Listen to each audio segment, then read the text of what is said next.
Boa noite a todos.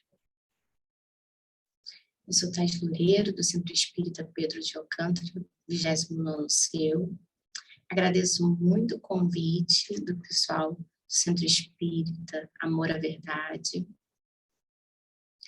E nós estaremos aqui hoje para mais um estudo da roda de conversa. E hoje em torno do Evangelho.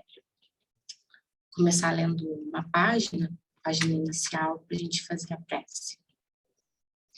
Do livro Coragem, Psicografia de Diversos Espíritos, pelo médium Chico Xavier, mensagem 48, Hora Difícil. Os amigos espirituais auxiliam aos companheiros encarnados na Terra em toda parte e sempre, sobretudo com alicerces na inspiração e no concurso indireto. Serviço no bem do próximo, todavia, será para todos eles o veículo essencial, contato fraterno por tomada de ligação. Suportarás determinadas tarefas sacrificiais com paciência e, através daqueles que se te beneficiam do esforço, os mensageiros da vida superior te estenderão apoio imprevisto. Darás tua contribuição no trabalho espontâneo, em campanhas diversas a favor dos necessitados, e pelos irmãos que te cercam, oferecer-te-ão esperança e alegria. Visitarás o doente e, utilizando o próprio doente, renovar-te-ão as ideias. Socorrerás os menos infelizes e, por intermédio daqueles que se lhes vinculam a aprovação e a existência, dar-te-ão bondade e simpatia. Ajudarás a criança desprotegida e, mobilizando quantos se lhe interessem pelo destino, descerrar-te-ão vantagens inesperadas.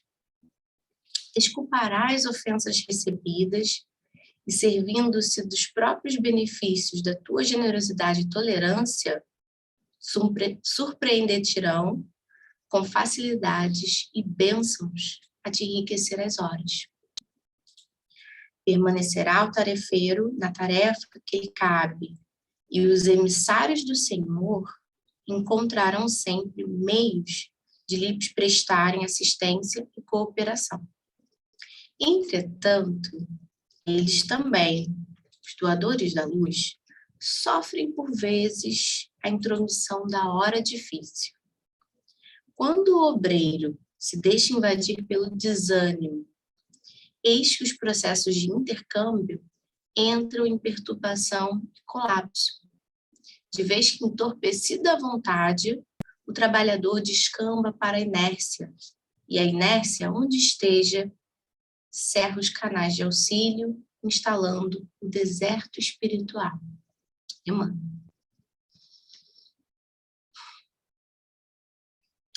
Que possamos refletir sobre essa mensagem, trazendo-a para próximo do nosso coração, alimentando o nosso ânimo, para que possamos estar dispostos a servir o Mestre Jesus, onde quer que seja. O serviço está em nos perdoar, em sermos mais indulgentes conosco mesmo.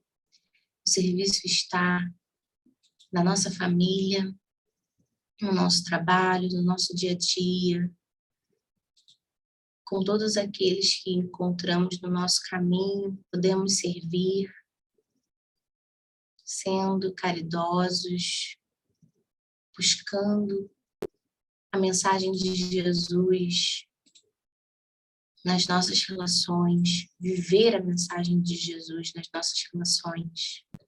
E o serviço também está na cooperação do bem, no trabalho voluntário, no auxílio prestado às obras de caridade, e que possamos nos colocar nesse movimento, pois quando auxiliamos, somos auxiliados. que nesse momento, Pai Maior, nossos amigos espirituais, possam nos envolver,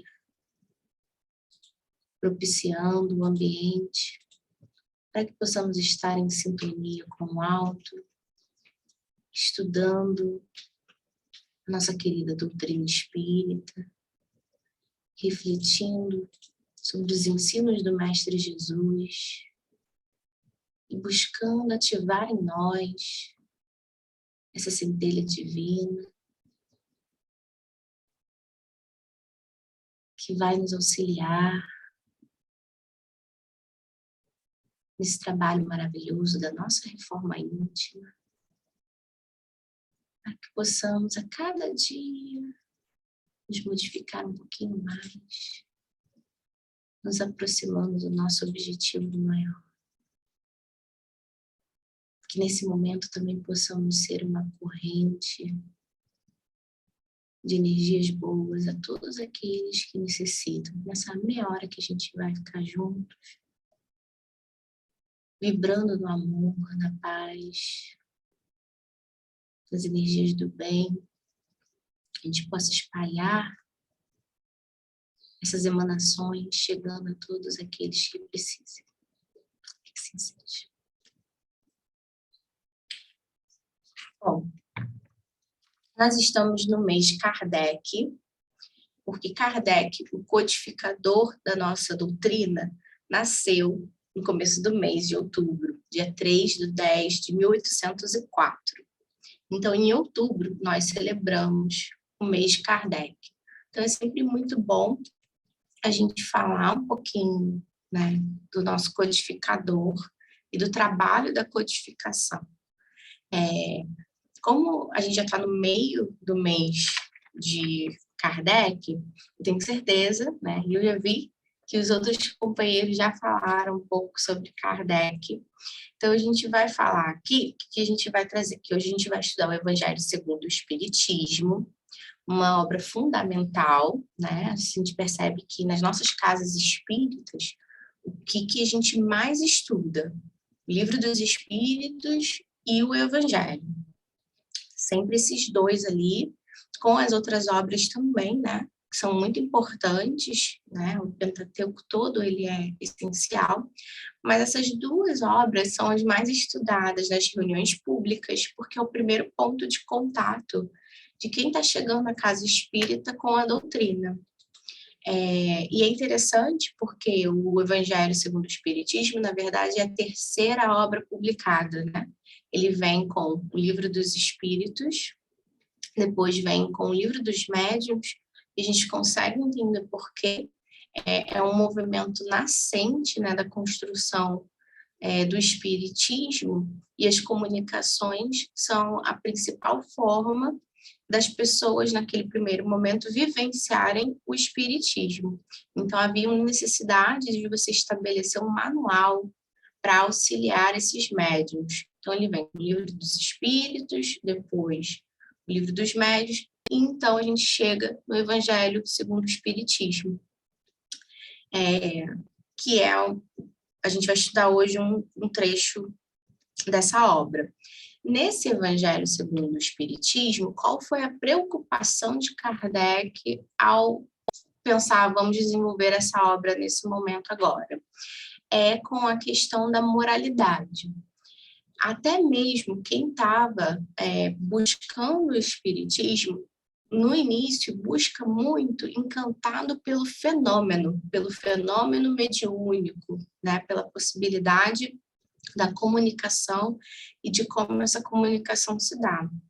A gente já sabe que, principalmente no início do Espiritismo, há muitas atividades mediúnicas com caráter científico para comprovar a veracidade daquele fenômeno. Então, existiam vários tipos de reuniões em que você vai fazer uma sessão para verificar o ectoplasma liberado pelo espírito, se conseguiu materializar uma carta, uma fotografia, se apareceu uma mensagem escrita dentro de um cofre, e tudo isso, principalmente para quem é mais leigo, tem um ar de encantamento, de sobrenatural, de extraordinário, embora estivessem ali buscando explicar, né?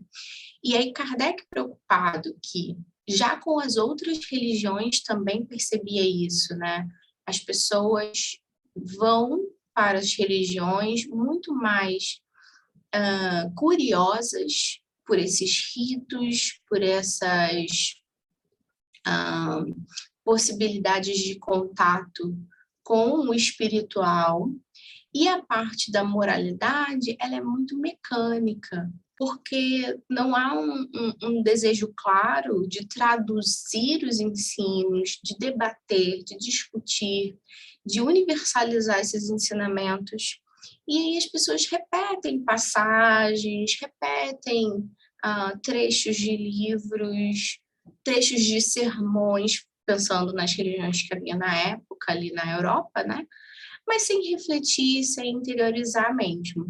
Então, quando ele busca desenvolver o Evangelho segundo o Espiritismo, a ideia é a base da moralidade espírita está no Cristo, nos ensinamentos de Jesus.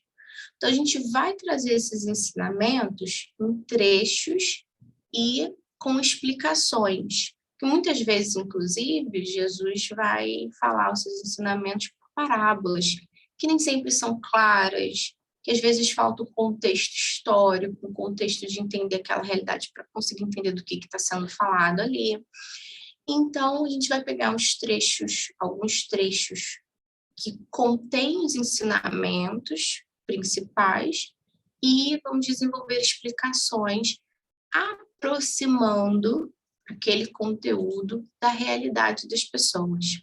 Esse é um trabalho interessante para que a gente possa realmente olhar para as passagens do Cristo, os exemplos, o que estava acontecendo ali, inclusive algumas passagens mais obscuras que a gente tem dificuldade de entender mesmo, para poder analisar com essa ótica agora da revelação espiritual, né, da reencarnação, justiça divina pela reencarnação, da nossa continuidade, da continuidade das nossas relações, para que a gente possa buscar a nossa reforma íntima. Então, para hoje, eu tenho uma cola aqui, tá? Porque senão eu não consigo. Para hoje, a gente vai falar um pouquinho sobre o capítulo 2. O título do capítulo é Meu Reino Não É Desse Mundo. A gente vai falar do terceiro item, terceiro ponto dele, que é o ponto de vista. São os itens 5 a 7, tá? Por que ele é um item, particularmente eu gosto muito dele, e eu acho que ele ajuda muito, se a gente refletir bem sobre ele, sempre lembrar dele, ajuda a gente a refletir muito, ajuda a gente a atravessar as nossas angústias individuais e coletivas também. Então, acho super benéfico que a gente sempre esteja meditando sobre o ponto de vista. E aí, como eu falei, no começo do capítulo, tem um trechinho lá do Evangelho, né? Dentre os trechos que tem nesse início do capítulo, tem exatamente o que dá o título ao capítulo, que é Meu Reino Não É Deste Mundo. Então, a gente está naquele momento bem dramático ali da passagem de Jesus, em que ele está preso, né? Pilatos chama e pergunta, és tu o rei dos judeus? E Jesus fala, meu reino não é deste mundo. Mais à frente, Jesus fala, meu reino ainda não é deste mundo. Meu reino ainda não é aqui. São bem interessantes essas colocações.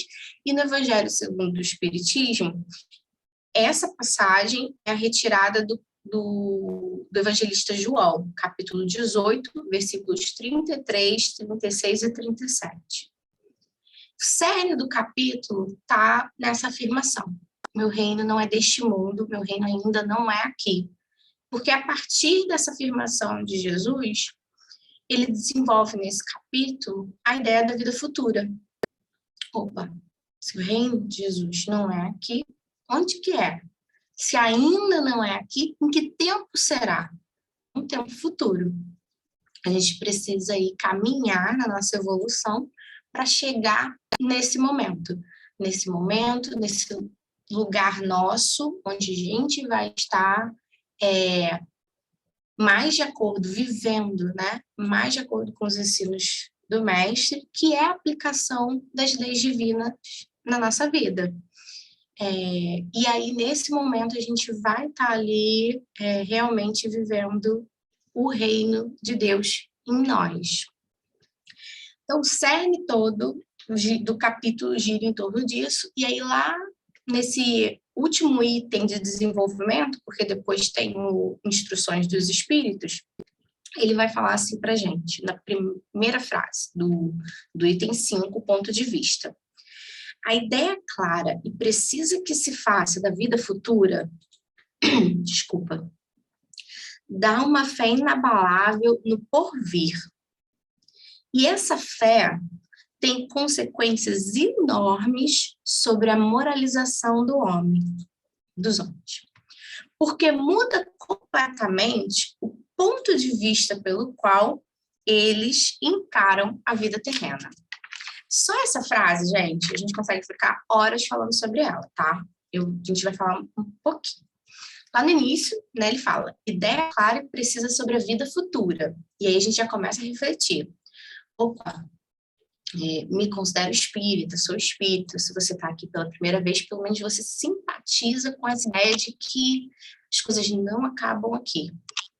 Quando a gente desencarna, isso representa a morte do corpo, mas o espírito continua com a sua individualidade, com a sua bagagem, todas as suas existências, né? Suas escolhas e o seu amadurecimento, porque a gente vai aprendendo, vai crescendo. E é cada vez mais, cada vez que a gente retorna, ou antes mesmo de retornar, no plano espiritual, a gente estuda, a gente trabalha, a gente cresce o tempo todo. E aí a gente retorna, cada vez que a gente retorna, a gente tem novos aprendizados, a gente assume novos compromissos, às vezes a gente dá, muitas vezes, né? Ainda, né? Muitas vezes ainda.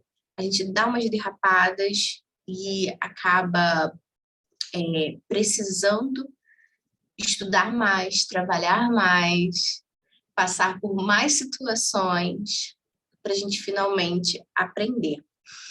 Tudo isso vai construindo o nosso desenvolvimento, nossa evolução.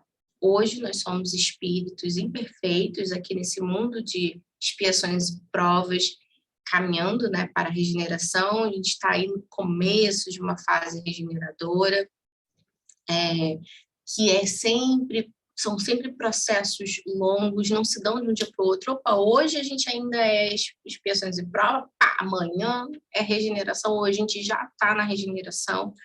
A gente está num momento de transição com características que vão se misturando, um caldeirão de emoções aí nesse processo de transicionar para o mundo de regeneração, que não é um mundo perfeito. A gente acha que regeneração, às vezes, a gente vai chegar no mundo de regeneração e vai ficar tudo lindo, maravilhoso. Não. Regeneração é uma propensão a fazer o bem, a buscar o melhor para o coletivo, a se modificar. Isso quer dizer que a gente ainda vai penar porque a gente tem dificuldade. É muito legal a gente lembrar de Paulo,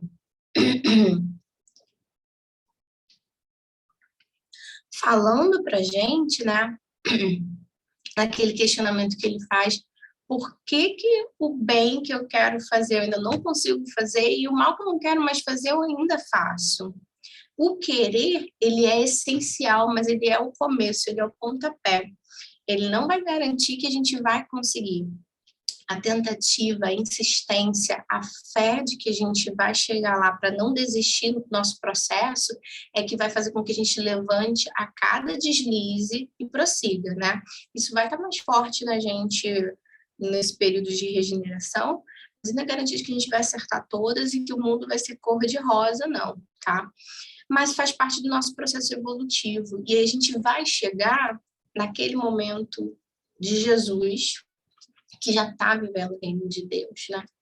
Nesse momento em que o espírito não precisa mais reencarnar, reencarna às vezes para colaborar com a obra de Deus.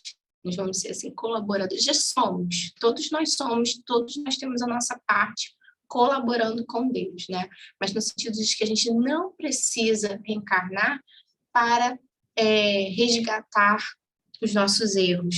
A gente vai ter um momento que a gente não vai precisar mais fazer isso, porque a gente já vai ter cumprido todos os nossos resgates, aprendido todas as nossas lições, e já vamos estar vivendo ali em comunhão, vivendo verdadeiramente as leis divinas em nós. Esse é o reino de Deus em nós, né? A felicidade dessa vida futura. Então, enquanto espíritas, a gente consegue compreender esse conceito, ele faz sentido para a gente, faz muito sentido para a gente. Ele explica, inclusive, injustiças da vida terrena nesse momento, que sem ele a gente não consegue entender. Ele é maravilhoso. Mas a pergunta que fica é o quanto que a gente interiorizou esse conceito. Nós somos espíritas nessa existência e muitos de nós, talvez, já tenham sido espíritas há 1, 2 existências atrás, né? Mas nós somos seres muito mais antigos. Há muito mais tempo a gente está batendo cabeça com outros conceitos aí. E a gente carrega isso no nosso íntimo. Então, talvez, assim, a doutrina espírita é uma luzinha que está se acendendo aqui em mim agora e que dentro de mim está rolando uma turbilhão de conflitos entre o que eu acreditava antes, o que eu passei muito tempo vivenciando e vivendo, né? Porque se a gente era materialista, a gente passou muito tempo preso nessa ideia de que a verdadeira vida é o aqui e agora, de que o que importa são os problemas e as dores dessa existência atual, que a felicidade que a gente vai ter é a felicidade que a matéria consegue proporcionar, né, do nosso progresso intelectual, do nosso sucesso material, das posses, ou de curtir a vida, né, de aproveitar o que essa vida da matéria tem para oferecer. A gente passou muito tempo realmente vivendo e acreditando nisso. Então, às vezes o espiritismo traz essa luzinha e a gente fala, poxa, isso é interessante, isso faz sentido, isso está falando aqui dentro de mim, mas ainda não está 100% o tempo todo. Então, eu preciso ficar o tempo todo me lembrando dessa vida futura, dessa crença que está aqui em mim. Preciso ir o tempo todo alimentando no meu dia a dia para que eu consiga colocar as coisas nessa balança e ver o real peso delas diante dessa verdade espiritual, de que essa existência que agora é terrena não encerra toda a minha existência, que eu, você, todos nós, vamos muito além do que esse momento que a gente está vivendo aqui agora. E isso é um trabalho enorme que a gente precisa fazer, né?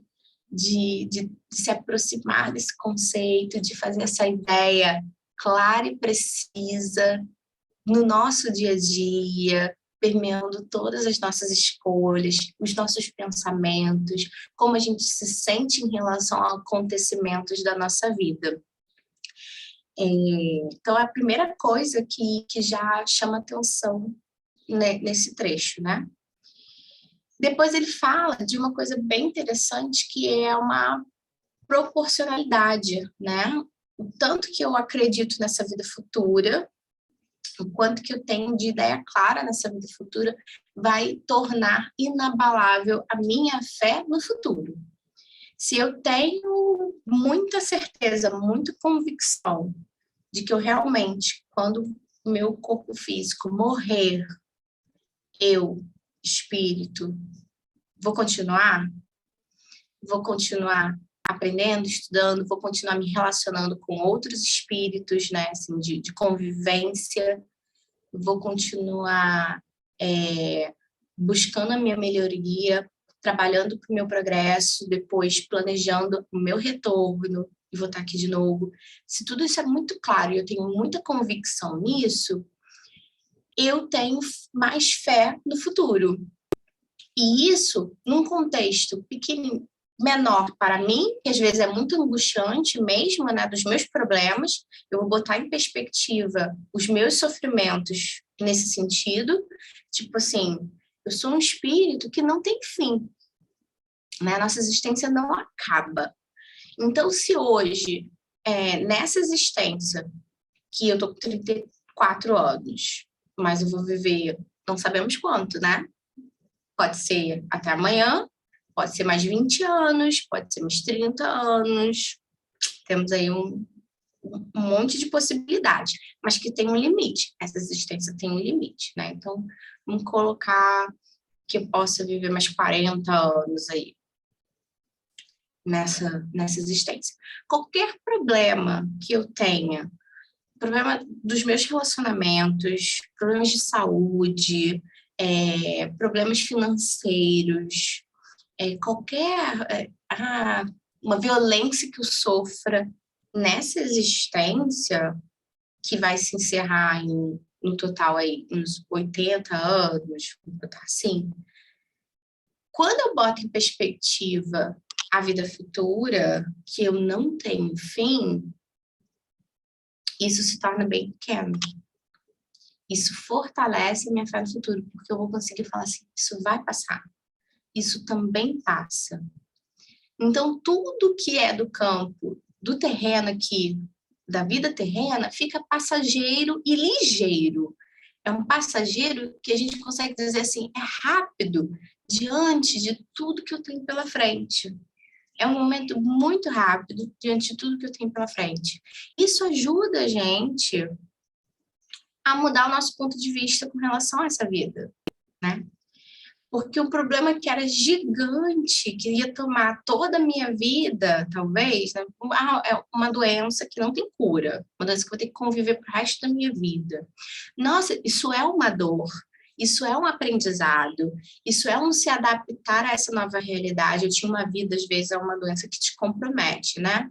Eu tinha uma vida antes da doença e eu vou ter outra agora com a doença. Eu vou ter que reaprender como me colocar neste mundo hoje com essa doença. Isso é uma realidade, um desafio para nós.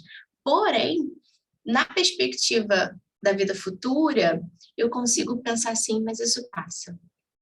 Mas isso vai passar. E vai passar, para a gente, pode demorar muito tempo, né? Para a gente encarnado, pode demorar muito tempo, mas na perspectiva do espírito é um instante muito breve. Então, trazer essa reflexão para os nossos problemas ajuda a serenar o nosso coração, a ter mais paciência e coragem para enfrentar esses problemas, né? E isso provoca uma moralização.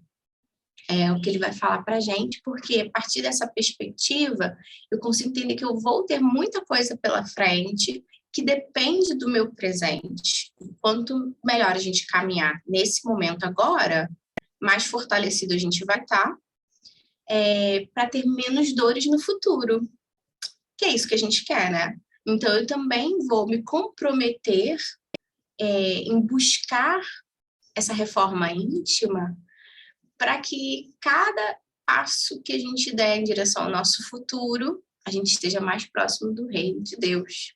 A gente esteja mais próximo dessa construção íntima e evitando dores, né? Mas também relativiza os prazeres do mundo terreno, porque a gente consegue meio que assim, isso aqui também não é tão importante mais, né? Tem umas coisas interessantes que ele aponta pra gente, né? Essa crença, essa clareza dessa reflexão ajuda a gente a ter paciência para enfrentar as turbulências dessa vida presente, né? A morte, ela deixa de ser pavorosa, mas percebe que isso é um processo que a gente está em construção dele, né? Não é instantâneo, não é, eu hoje me tornei espírita, tive contato com os conceitos espíritas, achei tudo lindo, muito bonito e fazendo muito sentido, e pum, instantaneamente eu estou mais tranquila com relação à minha morte. Não é por aí, né? É uma construção diária, é uma reflexão diária, é você pensar, né? Pensar na sua própria morte física. Se a gente passar como espírita a vida toda ignorando o fato que um dia a gente vai desencarnar, ela não vai deixar de ser pavorosa quando ela chegar. A gente precisa refletir sobre esse momento, o que ele representa para a gente, né? E construir essa ideia de que ele representa uma libertação, porque você é um espírito que vai sair dessa condição, desse corpo que nos limita nesse momento. Ele representa o cumprimento de uma fase da sua verdadeira vida. E a gente colocando isso nessas perspectivas ajuda a não ter esse pavor da ideia da morte. Mas a gente precisa fazer esse trabalho mental de ir refletindo sobre isso, né? Não deixar só para a hora que a gente está doente a ponto de pensar mesmo, olha, é possível que eu desencarne agora. E você só pensa nessa circunstância. Ele já é para ser algo que nos acompanhe antes, para a gente refletir antes, né? Até porque nem sempre a gente vai ter o aviso do desencarne, tipo, sabe? Como uma doença muito séria, que tem ali a possibilidade de... Nem sempre isso acontece. Então, é interessante a gente refletir já antes e colocar isso também na nossa balança. E aí ele parte, o evangelho, né, o trecho lá no item 5, no final do item 5, ele vai fazer essa reflexão. Para aquele que consegue acompanhar bem essa ideia, a morte não é pavorosa, ele vai ter mais paciência para passar pelos problemas dessa vida, dessa existência. A vida presente não é o mais importante, né? Tá em perspectiva aí a vida futura, a vida espiritual. Mas para aquele que ainda não está tão ligado nesses conceitos, está apegado às questões materiais, não tem jeito. Que ignora, né? Aquele que ignora, que passa a sua vida ignorando a vida futura, não tem jeito. Nada é mais precioso do que os bens da terra. Então, assim, as dores crescem quando a gente sofre e a gente está preso nessa ideia essa é a única existência que tem. No momento da dor, é como se tivesse uma lente aumentando essas dores, né? E quando a gente está vivendo um bom momento para a matéria, né? Um bom momento, assim, um momento sem dores, ou com menos dores, um momento de aproveitar a matéria, também não tem mais nada que importe. Aquilo ali é o essencial para quem está preso nessa visão, né? Aí a gente tem que fazer um exercício para avaliar como é que a gente está, o que a gente está valorizando. A gente tem que colocar na balança, nesse momento da minha vida, o que eu estou valorizando mais, né? Eu estou buscando mais as coisas materiais, o reconhecimento material, fama, enfim, juntar dinheiro, ou, quero curtir muito, muitas festas, muita comida, conhecer muitos lugares, as relações efêmeras da vida. Eu penso assim, só se vive uma vez, então não tenho tempo para problema. Se a pessoa me perturba, se a pessoa eu descarto da minha vida porque não tem tempo para isso, não tem tempo para construir relações mais profundas, para resolver dificuldades e problemas de relacionamento, porque eu preciso de leveza e curtir e aproveitar. Então, eu descarto as pessoas, cada vez que surge um problema, eu descarto, porque isso não é o que eu quero, porque eu estou pensando que o importante é aproveitar ao máximo o aqui e agora. Aí a gente tem que fazer essa reflexão do que eu estou valorizando, de como eu estou construindo essa minha existência agora, e pensar em Jesus, né? Mas parar agora para pensar mesmo em Jesus, fecha os olhos, mentaliza o Mestre, mentaliza ele de braços abertos te recebendo. Mentaliza que você estava lá ouvindo as passagens de Jesus, os ensinamentos, quando ele falou do perdão, quando ele falou sobre o pecador, né? Tire a primeira pedra, quem está sem pecado, deu aquela lição para a gente sobre julgamento. Quando ele falou para Pedro para perdoar, não 7 vezes, mas 70 vezes 7. Quando ele fez lá o lava-pés dos discípulos, mostrando o serviço. quando ele consolou tantos, abraçou tantos, e imagina que a gente está por lá testemunhando essa força, essa presença maravilhosa. Como é que a gente se sente diante de Jesus? Visualiza isso e se pergunta como é que você se sente. Como é que é a ação magnetizadora de Jesus em você? Como ele te atrai? Você pensa assim, eu quero viver isso. Eu quero essa paz, eu quero essa alegria, essa leveza, essa tranquilidade, essa fé todo dia da minha vida. Quando a gente faz esse exercício de se aproximar do mestre, assim, buscar essa visualização, nossa, a gente consegue ali perceber que a vida material tem seus encantos, mas ela já não nos ilude tanto assim, né? A gente já está buscando outra coisa, uma coisa mais profunda, uma conexão mais significativa, uma paz que a matéria não vai trazer para gente. É a paz de Jesus. Isso aí é um bom exercício para a gente se lembrar que, senão, eu me importo com as verdades espirituais, eu me importo com a minha vida futura, eu estou trabalhando para chegar lá no reino de Deus, né? Chegando ao final do item 5, tem uma analogia muito interessante, em que é um exercício difícil para a gente fazer, porque, principalmente quem está aqui no Rio de Janeiro, né? Que é a casa do Rio de Janeiro.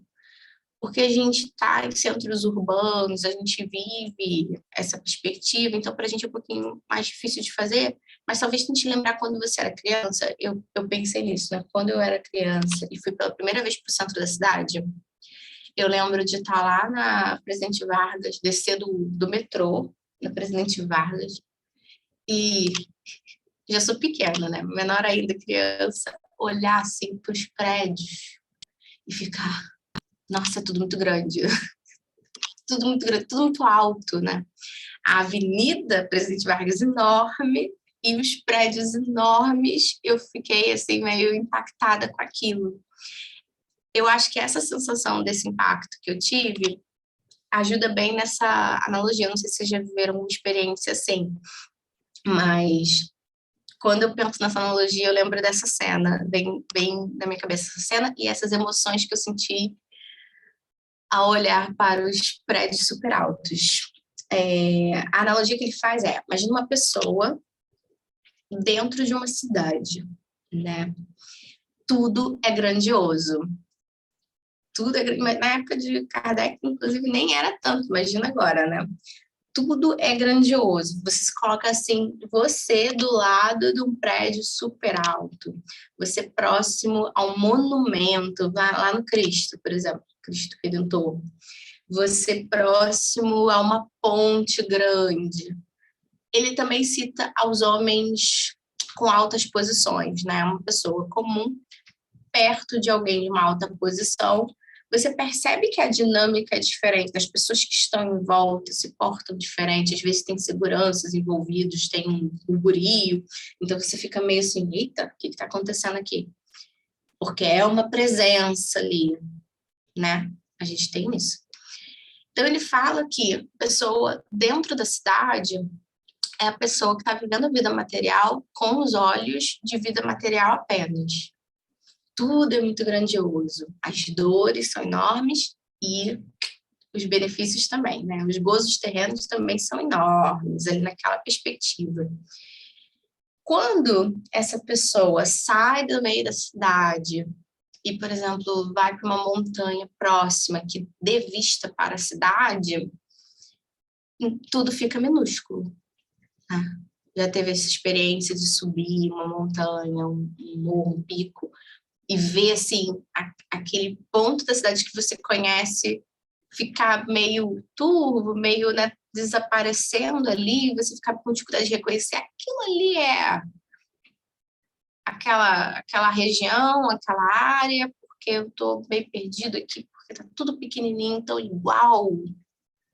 Os prédios, né, você perde um pouco ali a individualidade de cada um daqueles prédios, para ver uns negocinhos pequenininhos.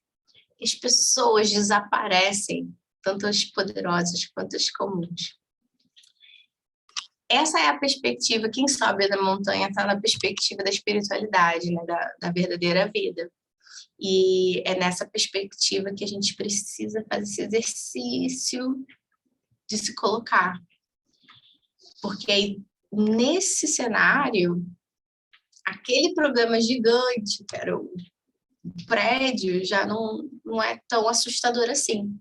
A gente consegue perceber que a gente dá conta de passar por ele. Aquela coisa que a gente tanto admirava, ai, nossa, os bens materiais, a possibilidade de viajar pra caramba, já não fica assim tão interessante. Tá em perspectiva assim, nem é algo tão... Na perspectiva espiritual, tem coisas muito mais interessantes pra gente aí no nosso futuro. Esse exercício é muito legal de fazer, né? De pensar. Mas ele é processo, gente. A gente não vai acordar amanhã no topo da montanha, olhando para baixo para todos os nossos problemas. A gente vai fazer um exercício e a gente vai subir nessa montanha aos pouquinhos. E vai ter momentos que a gente vai dar umas descidinhas e depois subir mais um pouquinho. A gente vai ter a sensação de que a gente está dando uma descidinha, porque a gente retorna, mas a gente já retorna um pouco diferente do que no momento inicial, né? Para a gente fechar, eu vou deixar uma frase que tem no item 7. Eu acho essa frase de uma beleza muito grande e que me traz muito conforto. E pensar nela me faz pensar assim, graças a Deus, para tudo, né? O Espiritismo não é uma frase, perdão, são 2 frases, tá? O Espiritismo mostra que essa vida não passa de um elo no harmonioso e magnífico conjunto da obra do Criador. Mostra a solidariedade que conjuga todas as existências de um mesmo ser, todos os seres de um mesmo mundo e os seres de todos os mundos. Que a gente possa levar essa mensagem para o nosso coração, no nosso dia a dia, buscando lembrar de que estamos todos aqui em evolução, amparados pela espiritualidade amiga, seguindo aí a nossa trajetória, única para cada um, com uma bagagem já enorme e com muitas condições de passar pelas dificuldades, pelos desafios que a vida apresenta nesse momento. Deus, Mestre Jesus, amigos espirituais, que nesse momento em que encerramos esse estudo,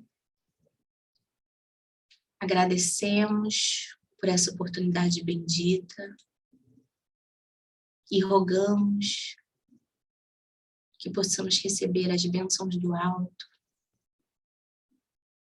repartindo com todos aqueles que necessitam.